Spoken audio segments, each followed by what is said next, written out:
નમસ્કાર દર્શક મિત્રો, GTV ગુજરાતી ન્યૂઝમાં આપ સૌનું હાર્દિક સ્વાગત છે અને હવે જોઈશું સમાચારો વિગતવાર। સુરત શહેરમાં સિંધી સમાજના નવા વર્ષ ચેટીચાંદની ઉમંગભેર અને ભવ્ય ઉજવણી કરાઈ રહી છે। વિવિધ વિસ્તારોમાં સિંધી સમાજ દ્વારા ધાર્મિક અને સાંસ્કૃતિક કાર્યક્રમનું આયોજન કરાયું। ચેટીચાંદના પાવન અવસર ઉપર ભગવાન ઝૂલેલાલના મંદિરોમાં વિશેષ પૂજા અર્ચના કરાઈ। ખાસ કરી રામનગર સ્થિત ઝૂલેલાલ મંદિર ભક્તો મોટી સંખ્યામાં હાજર રહી પૂજા અને આરતીમાં જોડાયા હતા। સિંધી સમાજમાં જ્યોત પ્રજ્વલિત કરવાની પરંપરાને વિશેષ મહત્વ હોય છે, ત્યારે આ પવિત્ર જ્યોતના દર્શન માટે લોકો પણ ઉમટી પડ્યા હતા। આજે રોજ સાંજે તાપી નદીમાં જ્યોતનું વિસર્જન કરવામાં આવશે।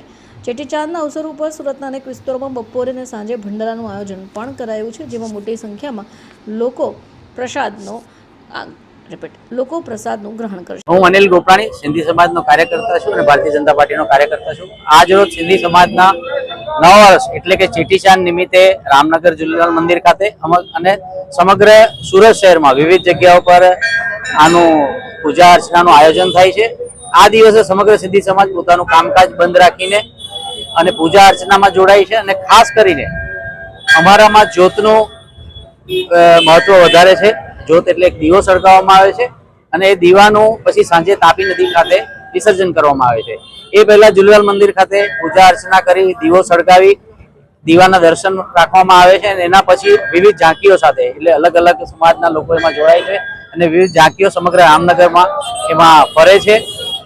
સમાજના લોકો ઝાંકીઓનું અને ખાસ કરીને જે અમારો એટલે દીવો કહીએ છીએ, જ્યોત પ્રજ્વલન કરીએ છીએ, એના દર્શન કરે છે અને એ આખું ફરીને બપોરના સમયે ભંડારો હોય છે। ભંડારો એટલે પ્રસાદીનું આયોજન કરવામાં આવે છે રામનગર વાડી મુકામે અને સિટીમાં જે આયોજન થાય છે તેમાં અઠવા પાર્ટી પ્લોટ ખાતે સાંજે 6 થી 8 નું ભંડારાનું આયોજન અને જ્યોતનું દર્શન રાખવામાં આવેલું છે।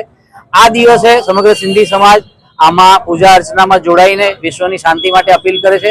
હું વ્યક્તિગત રીતે પણ આજે સમગ્ર વિશ્વમાં શાંતિ સ્થપાય એવી પ્રાર્થના કરું છું અને સમગ્ર ભારત દેશ સમગ્ર